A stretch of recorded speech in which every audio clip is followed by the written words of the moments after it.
Hello again and welcome back to the channel. This is Michael from TOEFLresources.com. In today's video, I'm going back into the AI. I'm going back into the SpeechWriter. I'm going to reveal a few more quote-unquote secrets of how the TOEFL speaking section is scored. This is going to be a quick one. I just want to answer that question of whether or not it's a bad thing to say in your speaking answers. Ah. And if you want a spoiler, the answer is yes, sometimes. If you want to know more, you're going to have to keep watching.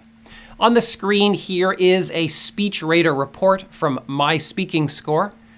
This report is powered by the same technology that ETS uses, in part, to score the speaking section of the TOEFL test. It's quite a powerful tool. I'm not getting paid for these videos, don't worry. It's just something I really like. If you do want to sign up to try it out yourself, there's a link in the video description down below. And the guys behind the site actually did take notice of the videos and they gave me a coupon. So if you want to save money, you can use the coupon that's in the video description down below. Now this is the third video. It's just the third video in this series on TOEFL speaking secrets. The first two have already attracted a little bit of negative attention. The first one, I believe, is my most disliked YouTube video ever. And I've been doing this for quite a few years. Here's the thing. A few people who teach TOEFL, I think, have been critical that I've been going against the conventional wisdom of TOEFL speaking teaching. They're not too excited about that. And I think some people have raised the concern that by giving people these AI tools, it kind of destroys the business model of the TOEFL teacher. I don't think either of those things are true. Here's what I think. I think if you're a student and you've been taking TOEFL lessons for a month or 2 months or 6 months or a year, and you've been taking the test once, twice, 5 times, 10 times, 15 times, and you still haven't gotten the score you need, perhaps you should consider adding some data-based tools into your preparation. They're useful, they could help. If you're a teacher and you've been charging someone for 10, 20, 30, 40 expensive lessons, and that student still doesn't have the score they need, just ask yourself, am I doing all I can do? And if you're not using modern technology in 2023, maybe you're not doing all you can do. The point of the technology isn't to put you out of business. It's to provide you with another tool that you can use as a teacher to help your students. That's all I have to say about that. I don't think I'll bring it up again. Anyways, let's get into the activity today. I'm going to start by playing a model answer. Yeah, this is the same one I played in the previous 2 videos. It only takes 45 seconds. Don't complain. Let's listen to it. This one is a 30-point answer. It's just about perfect, and I don't say at all. I agree with the idea of giving children homework on a daily basis. I feel this way for 2 reasons. First of all, I think that it will help children to retain what they learn for a much longer period of time. The only real way for kids to absorb a lesson is to actually go home and repeat it as many times as they possibly can. And in the long run, this kind of thing will lead to a lot more academic success. Secondly, I believe that homework can actually give children an opportunity to bond with their parents. For instance, I got a lot of daily homework when I was in elementary school. In the evenings, I'd go home and I would complete it with my mom and dad, and I'd ask them difficult questions whenever I was having trouble. Eventually, we became really close and bonded. Okay, so that's a very strong answer, and you can see, I've already shown you these, how it's graded. We talked about in the last couple of videos, the most important thing probably here is the speaking rate. I'm at 99 out of 100, which is the highest possible score for speaking rate. So I'm very, very speaking very quickly. My sustained speech is obviously very good. My pause frequency. And then there's other metrics. The phrase length we talked a lot about in the previous video. It's very high. And my pronunciation is pretty good. And then I'll draw your attention to the fact that my vocabulary depth is perfect. So I'm using a lot of words, a lot of uncommon and common words. And my vocabulary diversity is also very good. There's a lot of different types of words, adverbs, adjectives, nouns, and verbs. There's a real mix. So it's very good. Now let's take a look at another answer. And this answer has many short ums. I think there's a dozen times I said Was it a problem? Yeah, I guess. I got 29 out of 30, so it's a little bit worse. Let's listen to it first of all. I agree with the idea of giving children homework on a daily basis. I feel this way for two reasons. First of all, I think that it will help children to retain what they learn for a much longer period of time. The only real way for kids to absorb a lesson is to actually go home and repeat it as many times as they possibly can. And in the long run, this kind of thing will lead to a lot more academic success. Secondly, I believe that homework can actually give children an opportunity to bond with their parents.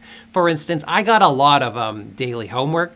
When I was in elementary school in the evenings, I'd go home and do it with my mom and dad. Okay, so that's still a pretty good answer. Still 29, despite all those ums.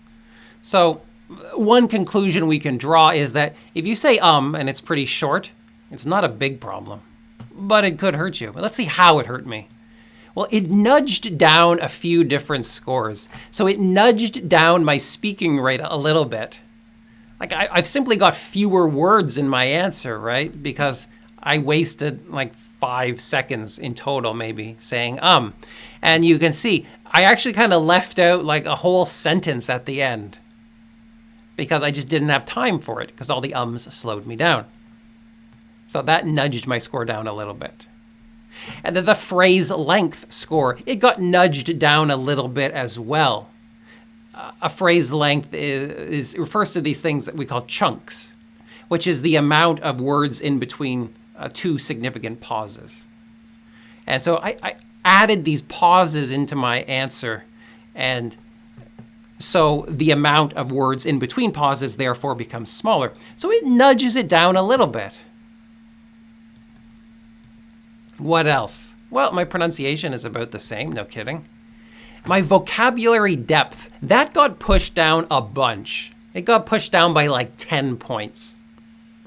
And that's because I had fewer words. I lost that whole sentence at the end, and I think I lost a little bit more than a whole sentence because I had less time. So all of those ums had an impact on my vocabulary depth. It drove the score down a little bit more. So what I want to draw your attention to is I'm not specifically getting penalized for saying I don't think that's the problem. The problem, though, is that it has an impact on many other metrics. And that's what you want to keep in mind. So, yeah. So the answer is, should I say or should I not? The answer is don't say it. Try to reduce it as much as possible. Now, you might say, well, the human rater is going to give you a really low score if you say 12 times in your answer. A really low score. That's going to cause a big penalty. I'm not sure I agree with that. Remember that the human rater judges you based on these rubrics, and that's it. That's all they have. We know exactly what they use because we've been given it. And so in order to give you a score of 4, which is perfect, which equals 30, it's allowed to be an answer that has minor lapses in your pronunciation or intonation patterns or your fluidity, which do not affect overall intelligibility. All of those ums, they don't affect the intelligibility of the answer. It's still very easy to understand. It doesn't require more effort on the part of the listener. So I think it's still a level 4 answer. Now you might say, well, what about a level 3 answer? And that's equal to like, I think 23 points. That's pretty low. That's a big penalty. Well, in this case, it says there might be minor difficulties which may require listener effort at times. I don't think that's the case. Even though I did say a bunch of times, it does not increase the effort that the listener needs to make to understand you. So I think the speech rater score and the human score, they match each other. It's still a very good answer. Now let's talk about long ums. This answer I'm going to play for you has many long ums. And oh no, it's a score of 25, right? That's the heartbreaking score for everybody who needs that magical 26. They're getting 25 and they're thinking, what am I doing wrong? Well, it might have something to do with these ums. Let's listen. I agree with the idea of giving children homework on a daily basis. First of all, I think that it will help children to retain what they learn for a much longer period of time. The only real way for kids to absorb a lesson is to actually go home and repeat it as much as they possibly can. In the long run, this kind of thing will lead to a lot more academic success. Secondly, I believe that homework can give children an opportunity to bond with their parents. Okay, so you can see that's clearly a much weaker answer. And in this case, all those long ums, they've contributed to a much lower score. So what you can take from this is that, yeah, if you're saying and it's a long one, if it's a big one, that's a problem. You need to eliminate those as much as you can. But let's take a look at why this was a problem. Well, the biggest one, and this is the thing I keep harping on, was speaking rate. This drags the speaking rate all the way down to 33. This is a slow answer. There's not much to it. And that's because all the ums, they don't count as words. So that's the biggest penalty. It's just dragging it down. It's a speaking rate problem. And it's not even like apparently a sustained speech problem or a pause frequency problem. And I guarantee you, I've done this activity a bunch of times with both of these samples, just with new recordings, and it's always producing the same result. And then the other one is phrase length, which is exactly what I spent the whole last video talking about. The phrase length score is seriously impacted because each of these long ums, it creates a new chunk, right? So you've got shorter chunks, and that's reducing your score.